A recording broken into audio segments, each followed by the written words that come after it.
ശബരിമലയിൽ കാനനപാതയിലൂടെ എത്തുന്ന ഭക്തർക്ക് പ്രത്യേക സംവിധാനമൊരുക്കും. പുല്ലുമേട് എരുമേലി വഴി കിലോമീറ്ററുകൾ നടന്നു വരുന്നവർക്ക് വരി നിൽക്കാതെ ദർശനം നടത്താം. ഇതിനായി ഭക്തർക്ക് പ്രത്യേക ടാഗ് നൽകുമെന്നും കാര്യങ്ങൾ വേഗത്തിൽ നടപ്പിലാക്കുമെന്നും ദേവസ്വം അധികൃതർ അറിയിച്ചു.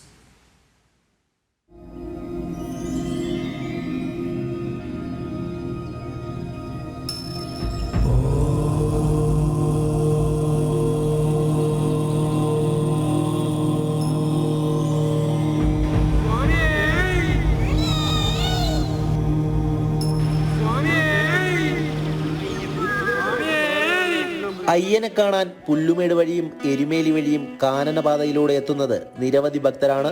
കിലോമീറ്ററുകൾ കാൽനടയായി എത്തുന്ന ഭക്തർക്ക് ദർശനത്തിനായി സന്നിധാനത്തും നടപ്പന്തലിലും മണിക്കൂറുകളോളം വരി നിൽക്കേണ്ട സാഹചര്യമുണ്ട്.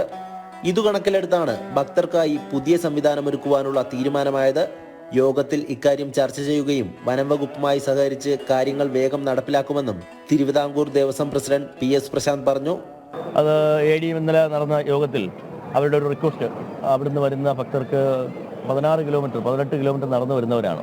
അവരെ വീണ്ടും ഈ ക്യൂ നിർത്തുക എന്ന് പറയുന്നത് ഒരു ശരിയല്ല എന്നുള്ള ഒരു നിർദ്ദേശം വന്നതിൻ്റെ അടിസ്ഥാനത്തിലാണ് നമ്മളങ്ങനെ ഒരു തീരുമാനം എടുത്തിരിക്കുന്നത്. അവിടുന്ന് വരുന്നവർക്ക് മാത്രമായി പ്രത്യേക ഒരു ടാഗ് കൊടുക്കും. ആ ടാഗ് കാണിച്ചാൽ അവിടെ നിന്ന് നമ്മുടെ പമ്പയിൽ നിന്ന് ഇറങ്ങുമ്പോൾ തന്നെ സ്വാമി അയ്യപ്പൻ റോഡ് വഴി കയറി ഇവിടെ വന്ന് ചന്ദ്രാനന്ദൻ റോഡ് വഴി കയറി ഇഞ്ഞ് നടപ്പന്തലിലേക്ക് എത്തി പുല്ലുമേട്ടിൽ നിന്ന് വരുന്നവരെയും കൂടി ചേർത്ത് പ്രത്യേക ഒരു സൗകര്യം ഉണ്ടാക്കാനാണ് ഇപ്പോൾ ആലോചിക്കുന്നത്. ഇത്രയും ദൂരം നടന്നു വരുന്നവരെ തിരിച്ചറിയാനായി പ്രത്യേക ടാഗ് നൽകും. ഇവർക്ക് പമ്പയിൽ നിന്ന് സ്വാമി അയ്യപ്പൻ റോഡ് വഴി സന്നിധാനത്തേക്ക് വരാം. നീലിമല വഴി പോകണമെന്നുള്ളവർക്ക് ആ വഴിയുമാകാം. മരക്കൂട്ടത്ത് വെച്ച് ശരംകുത്തി വഴി ഒഴിവാക്കി തീർത്ഥാടകർക്ക് ചന്ദ്രാനന്ദൻ റോഡ് വഴി സന്നിധാനത്ത് പ്രവേശിക്കുകയുമാകാം.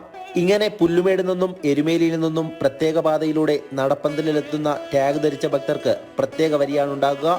ഈ വരിയിലൂടെ ഭക്തർക്ക് ദർശനം നടത്താം. വരും ദിവസങ്ങളിൽ ഇതു സംബന്ധിച്ച നടപടിക്രമങ്ങൾ ആരംഭിക്കും. ജനം, സന്നിധാനം.